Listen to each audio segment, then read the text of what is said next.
Hello friends, અળવીના પાનના પાત્રા તો તમે ઘણી વખત બનાવતા હશો, પણ આજે આપણે પાલકના પાનના પાત્રા બનાવીશું. પાત્રા ખાઈને કોઈને ખબર પણ નહીં પડે કે પાત્રા અળવીના નહીં પણ પાલકના છે. તો આજે આપણે સ્ટેપ બાય સ્ટેપ ટેસ્ટી અને એકદમ સોફ્ટ પાલકના પાત્રા બનાવવાની રીત ચીકે ફૂડ મેનુમાં જોઈશું. આ ટેસ્ટી પાલકના પાત્રા બનાવવા સૌથી પહેલાં આમલી અને ગોળનું પાણી બનાવવા કઢાઈમાં 50 ગ્રામ બી અને રેસા કાઢી સાફ કરેલી આમલી લેવી. તેમાં 200 ગ્રામ જેટલો ગોળ નાખવો તેમજ 2 કપ પાણી નાખી આમલી અને ગોળને ઉકળવા દેવું. આ પ્રોસેસ થઈ રહી છે ત્યાં સુધી પ્લીઝ ચીકે ફૂડ મેનુને સબસ્ક્રાઇબ કરી બેલ આઇકન પર ક્લિક કરવાનું નહીં ભૂલતા. ગોળ પીગળી જાય અને આમલી સોફ્ટ થઈ જાય તેટલું 7 થી 8 મિનિટ ઉકાળી ગેસ બંધ કરી પાણીને ઠંડુ થવા દેવું. આમલી અને ગોળનું પાણી ઠંડુ થાય ત્યારબાદ તેને વિડીયોમાં બતાવ્યા પ્રમાણે ચાયણીથી ગાળી લેવું અને આમલીને હાથેથી મેશ કરી તેનો બની શકે તેટલો ઘર કાઢી લેવો.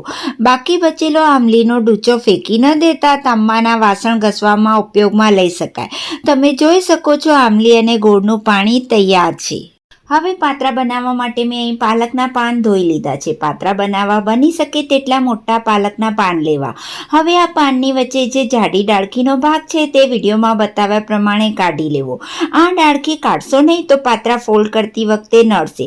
તમે જોઈ શકો છો મેં ડાળખીનો ભાગ કાઢી બધા પાન તૈયાર કરી લીધા છે. હવે પાત્રા પર લગાડવાનું બેટર બનાવવા માટે 3 કપ એટલે કે 5 કિલો ચણાનો લોટ ચાળીને લેવો. તેમાં એકચ્યુઅલી ઘઉંનો લોટ પણ નાખવાનો છે જે મેં લાસ્ટમાં નાખ્યો છે.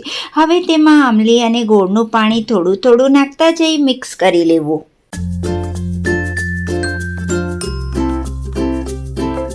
તમે જોઈ શકો છો લગભગ પોણા 2 કપ આમલીનું પાણી હતું જે મેં થોડું થોડું નાખતા જઈ બેટર તૈયાર કરી લીધું છે. તમે વિડીયોમાં બેટરની કન્સિસ્ટન્સી પણ જોઈ શકો છો તો તે પ્રમાણેનું બેટર તૈયાર કરી લેવું.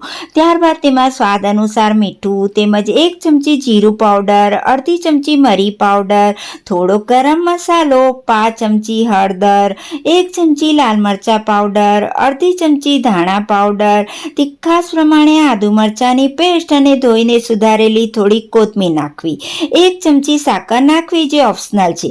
પાત્રાને સોફ્ટ કરવા 1 ટેબલસ્પૂન દહીં તેમજ 2 ટેબલસ્પૂન તેલ નાખવું. હવે મેં સ્ટાર્ટિંગમાં રહી ગયો હતો તે 5 કપ ઘઉંનો લોટ પણ નાખી લીધો છે. હવે બધું બરાબર મિક્સ કરી લેવું. તમે જોઈ શકો છો મેં બધા મસાલા બેટરમાં બરાબર મિક્સ કરી બેટર તૈયાર કરી લીધું છે. હવે તેમાં 2 પિંચ બેકિંગ સોડા નાખવી અને તેના પર અડધા લીંબુનો રસ નાખવો અને મિક્સ કરી લેવું. બેટર તૈયાર છે તો હવે તૈયાર કરેલા પાલકના પાન ઉપર વિડીયોમાં બતાવ્યા પ્રમાણે બેટર પાથરી પાત્રાનો રોલ તૈયાર કરી લેવો. પાત્રાના પાન બાજુમાં એકબીજાની ઉપર થોડાક ઓવરલેપ કરી રાખવા અને બેટર લગાડતા જવું અને મોટો રેક્ટેંગલ તૈયાર કરી રોલ તૈયાર કરી લેવો. અળવીના પાન કરતાં પાલકના પાન પાતળા અને સોફ્ટ હોય છે તો તમને થોડુંક સ્ટાર્ટિંગમાં ડિફિકલ્ટ લાગી શકે પણ એકાદ રોલ વાળશો તો પરફેક્ટ થઈ જશો. કહેવાય છે ને practice max the main perfect.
આટલા તૈયાર કરેલા લોટમાંથી દરેક રોલમાં 15થી 20 પાલકના પાનનો યુઝ કરી 5 રોલ તૈયાર થઈ શકશે.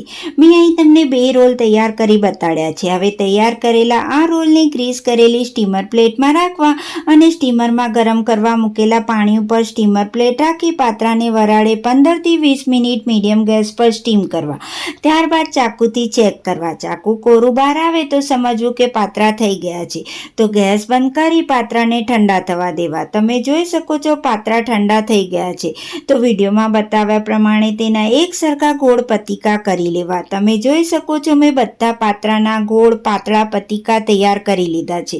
હવે વઘાર કરવા કડાઈમાં 2 થી 3 ટેબલસ્પૂન તેલ લેવું. તેલ ગરમ થાય એટલે તેમાં 1 ચમચી રાઈ નાખવી. રાઈ તતરે એટલે સ્લીટમાં કાપેલા લીલા મરચાં અને કડી પત્તાના પાન નાખવા. તેમજ 1 ચમચી સફેદ તલ નાખવા. તલ ગેસ ધીમો કરી નાખવા જેથી તલ ઉડે નહીં. હવે કાપેલા પાત્રા નાખવા અને હળવે હાથે મિક્સ કરી લેવા. હળવેથી મિક્સ કરવા નહીં તો પાત્રા ખુલીને તૂટી જશે.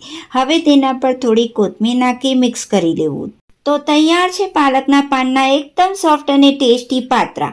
મારી કઝિનના ઘરે પણ મેં આ પાત્રા મોકલાવ્યા હતા. કોઈને ખબર જ નહીં પડી કે આ પાલકના પાનના પાત્રા છે. તમને અળવીના પાનની એલર્જી હોય તો પાલકના પાનના આ પાત્રા જરૂર ટ્રાય કરજો. તેમજ જો તમારી પાસે મોટા પાલકના પાન ન હોય તો તમે નાના પાનમાંથી પણ આ સેમ રીતે પાત્રા બનાવી શકો છો. તો તમને મારી આ પાલકના પાત્રાની રેસીપી કેવી લાગી કમેન્ટ કરી જરૂરથી જણાવજો. અને હા, લાઈક કરવાનું નહીં ચૂકતા. Thank you so much.